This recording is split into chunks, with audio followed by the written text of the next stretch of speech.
Hello everybody, David here, and welcome to episode 9 of my Noob Let's Play series.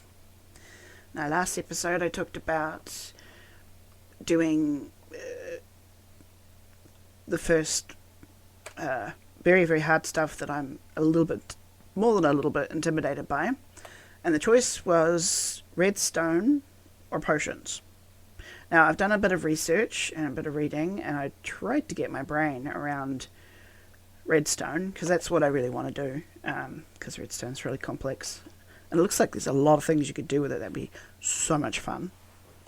Not just, secret entrances, which are always fun. But it's not compatible with my current level of knowledge and my current middle-aged fibro-filled brain. Yay, fibromyalgia. But I managed to get my head around potions. Just in time for the sun to make it all blocky. Now, this isn't all the potions or all the combinations, it's just the main ones. You then vary from these to others. So if I put all of the potions possible up, there'd be no way of, it'd be very difficult to create a visual guide for it that doesn't need arrows. So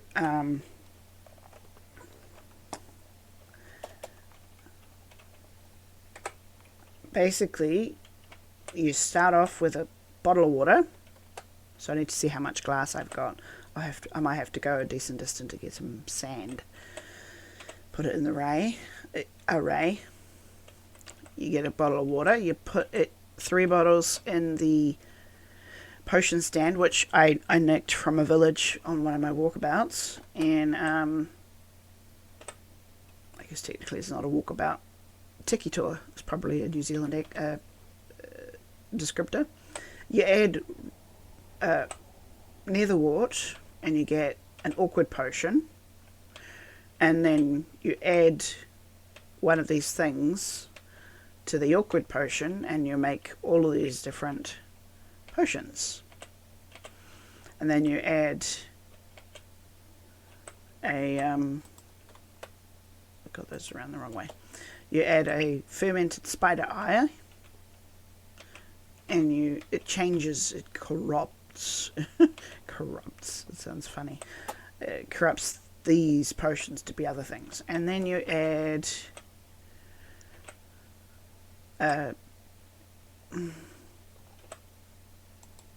gunpowder to make it a splash potion, another spider eye, spider eye is just the potion of weakness, which you use on zombie villagers to cure them, or help cure them.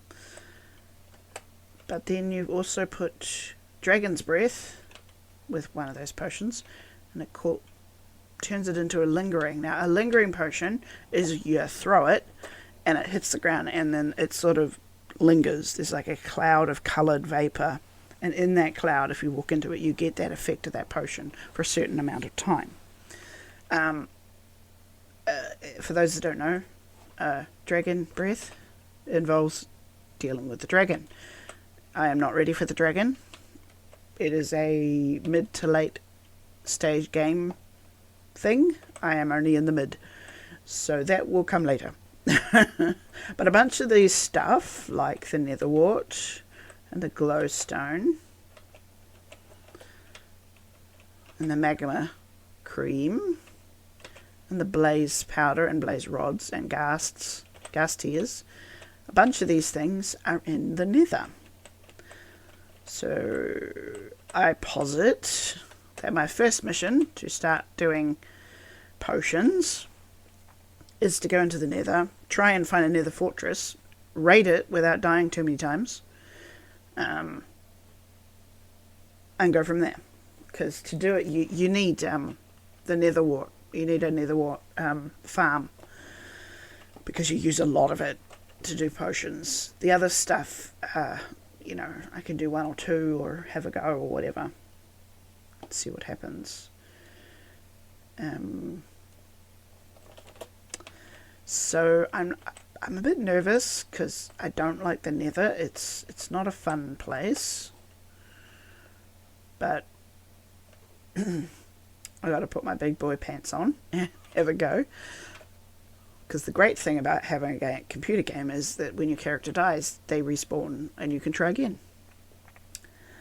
I will probably bring the fire resistant potions I got from trading with the piglins, because as I've said before, one of my my left hand doesn't work terribly well, so I have a habit in games of falling off stuff, so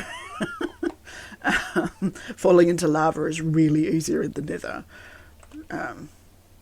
So I have a go and hope it works. So we go to the predictable part where I say, wish me luck, and cue the music.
welcome back from the montage. That was a 2-hour trip into the nether, condensed into 7.5 minutes. So it's probably the longest montage I've ever done. So it was quite a lot of work. Totally worth it though, I think. So there are a couple of things that I have learned from doing this. One, always bring too many fire potions. I thought 3 would be enough. It was not. So more and more and more and more and more fire potions. I also learnt, so as not to get lost, always mark which way you're going and like entering and exiting things. I got lost on the way back because I didn't mark the path back to the portal, and I got lost in the fortress because I forgot how I got in there. So silly, but it was quite fun, and I didn't realize that I could actually use a bow. So yeah. Also, as you probably saw, do not ever hit a zombie piglin. You hit one, it's like you hit all of them within the radius of where you are, a certain radius, and they all come for your head. And they're fine. They're like zombies, like normal zombies. They're relatively easy one-on-one to kill, but when you got a bajillion of them, not so much. But that's okay. I did survive. I did not die once, which is amazing. I kind of expected to accidentally fall into lava, or as I said, get murdered by lots of zombie piglin. So that was good. That was trying to run away from all of them and wait long enough for them to like forgive me again was why I wanted to go home. Why I was like, nope, that's it. I have done enough. I'm just putting these. If I remember rightly, please correct me if I'm wrong because my memory is very unreliable, but I remember having to make bases in the nether because you could only plant these in the nether warts. So I'm very happy not to have a nether base, because the hostile mob spawning rules are really frustrating. They're not about light levels like they are in the overworld. They're, I think, it's something to do with where your character stands, and within a certain distance, whether there's spawnable surfaces. So you can light the whole place up and it's still spawnable. You have to put like buttons down and put carpet and stuff to make an area not spawnable in the nether. Okay, so I actually recorded another outro and my video recorder went so I missed this thing. You see the local brewer, that thing. Advancement is when you make your first potion, but I can show you what I did. We need glass bottles and water. Most people use from what I've seen, most people use a cauldron, but a cauldron isn't infinite. It's awkward, but you've also got a sauna, a jacuzzi in your room. So we go like this, and we put the water in there. And the bit that I missed, this is blaze powder. So you put put that blaze powder. That's a blaze rod. Blaze are those horrible things that were throwing fireballs at me in the montage. And then it processes into, this is fuel, and you make it Should we do an awkward potion or should we do a weakness potion? I might do a weakness potion because it's faster. While that's doing that, I will ignore the loud neighbour with a very loud vehicle. This line here is all the things that can be added to make a potion. And there's 3 missing. Rabbit's foot, pufferfish, and a turtle shell. And I need those I need to go and get those. They're not easily done. But it will be done probably in the next episode, hopefully. Now, the weakness potion is for most people use it to cure villagers. If I go over here, actually it's close to the roof here. When you zombie villagers can be cured. You throw a weakness potion at them, and then you give them a golden apple.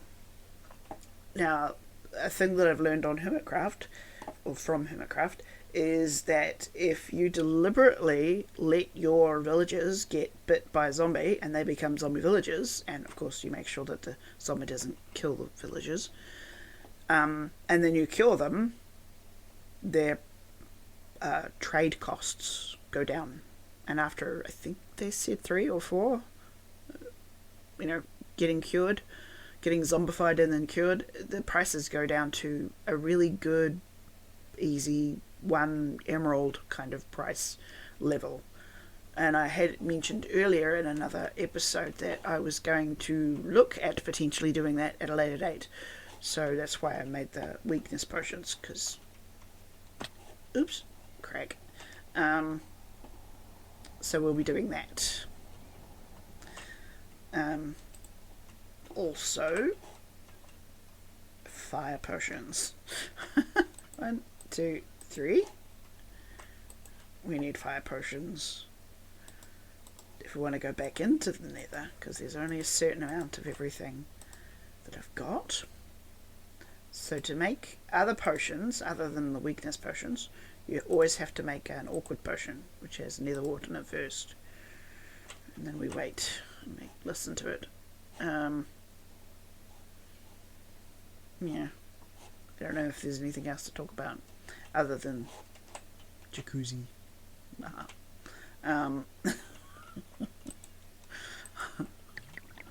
There we go. Awkward potion. And then we add the magma cream.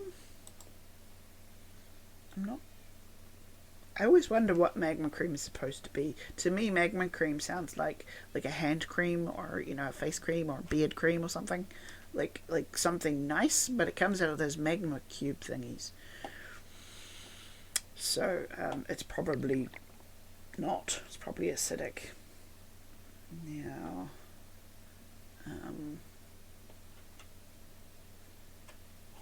that makes it a throwing potion. That would be Dragon's Breath, which we have to go to the end and kill the dragon for, or fight the dragon, which makes it lingering, which means this one makes it a level 2 potion, and this one makes it longer. We'll have a play.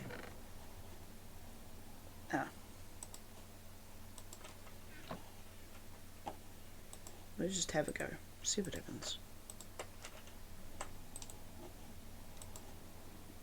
It's kind of famous last words, isn't it? Let's, see what happens. And then you get kicked in the face. There's a phrase for that, but it has swear words in it, and I'm not entirely sure what YouTube considers a bad swear word, or what frequency is acceptable.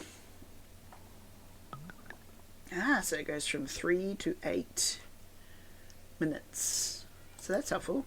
I have fancy of those. I don't have much glass bottle. I have to go out and get more sand and then make more glass, because I've turned all the glass into windows. So, what do you think of that? Have any ideas of what else you'd like to see? I'm going to probably do a second episode. I'll try and gather those 3 missing elements. Rabbit's foot, pufferfish, and turtle shell. I think it's probably a warm ocean biome, at least for the pufferfish. But we'll see if we can have a play with other potions. There's like invisibility potion. There's you can make them into splash potions, so you could throw them at people or things or objects. It'd be really fun to throw poison at something like, I don't know, a creeper. See what different things do. But for now, think about what you'd like us to do. You can come along for the adventure. See what else we want to do with different potions or in general. But yeah, next week I shall look into doing we can do an adventure into the overworld to find the nearest warm ocean biome to get the last few bits and have a go at each potion. And until then, I hope you have a nice time. Aranita sa.